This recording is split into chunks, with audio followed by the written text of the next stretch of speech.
Hola, ¿qué tan seguido te portas mal? ¿Cuán frecuentemente obedeces las órdenes que te dan tus superiores? ¿O a tus padres? ¿O tu jefe? ¿Hasta dónde estás dispuesto a llegar solo por no romper las reglas o la imposición que se te ha dado? Bueno, son preguntas que se hizo mi colega Stanley Milgram en el año 1961 cuando diseñó su famoso experimento de obediencia a la autoridad. Esto surgió cuando vio las grabaciones del juicio que le hicieron a Adolf Eichmann. Bueno, no mereces que diga bien tu nombre. Un nazi que cuando estaba siendo enjuiciado decía que todo lo que hizo fue por seguir las órdenes. Así que se preguntó Milgram, ¿hasta dónde está dispuesto a llegar la gente solo por seguir órdenes? Para estudiar esto, juntó en la Universidad de Yale a 40 hombres y les asignó el rol de maestro, ¿sí? En la habitación del experimento iba a estar un estudiante, que era un actor, el experimentador, que era él o uno de sus ayudantes, y el supuesto maestro. El experimentador daba la orden de que el maestro tenía que enseñarle al alumno una serie de palabras y él las tenía que memorizar.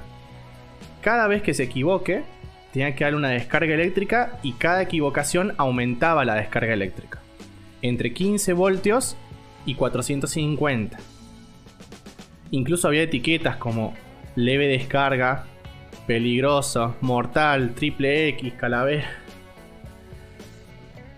Las descargas no sucedían. El actor cada vez iba a ser más dramático, iba a pedir que por favor se detenga el experimento porque estaba atado a una silla.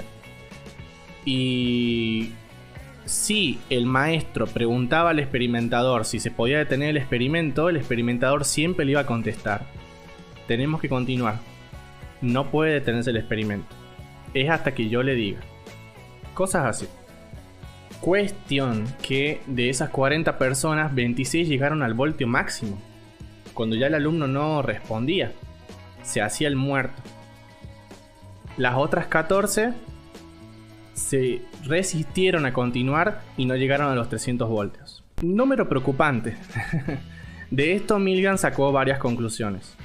Como por ejemplo, notó que mientras más estimada era la autoridad, como un profesor de Yale o un profesional, alguien de alto rango, más iban a obedecer.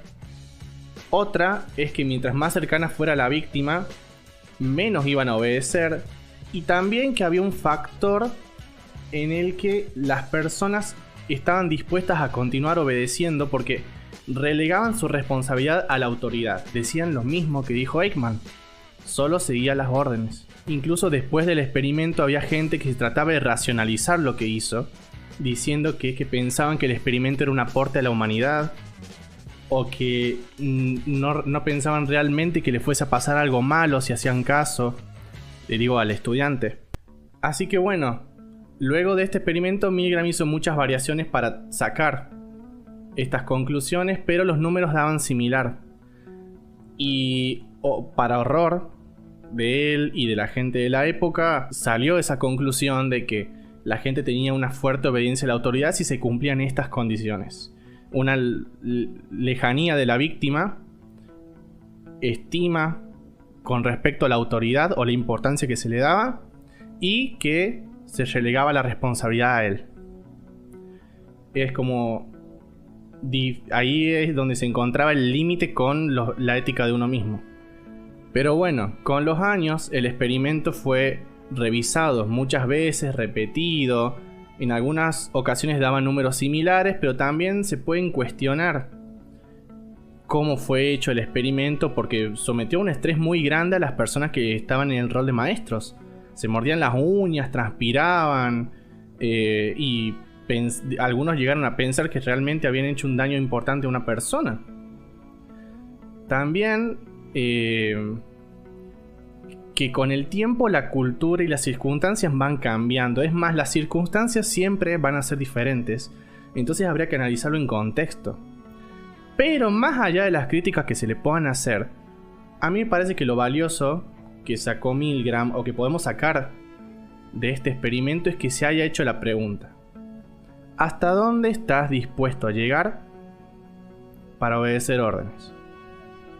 ¿O qué es lo que hace falta para que vayas en contra de tus valores éticos? ¿Conoces tus valores éticos? ¿Tu límite?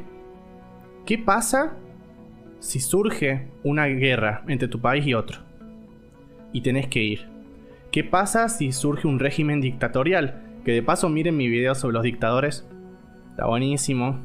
O vamos a algo más simple, ¿qué pasa si tu jefe te pide hacer algo que no está bien? Yo pienso que es difícil defenderse de lo que es inconsciente. Y ahora que yo hice consciente este problema a ustedes, estaría bueno que reflexionen qué harían en ese caso. O que lo charlen con sus personas cercanas. Así que bueno, ahora que sabes, no te quiero ver después haciendo crímenes de lesa humanidad o haciendo cosas horribles como decir que no te gusta el arroz. Y como siempre, recomiendo una canción que para mí está relacionada con el tema. Y si hablamos de bandas que hacen canciones como de tipo revolucionarias o de ir en contra de un estatus y que además sea una banda más o menos moderna, una de mis preferidas es Muse con su canción Defector. Por favor, escúchenla, es una de mis preferidas de esa banda. Empieza encima con un discurso de Kennedy hablando, bueno, de la situación y habla sobre romper las cadenas de la opresión y pensar por uno mismo. Se las dejo en la descripción, como siempre. Y espero que pasen una muy buena semana. Pasen este video a alguien que le interese o comenten sus opiniones sobre el experimento. O qué harían en esa situación. Les mando un abrazo. Chao.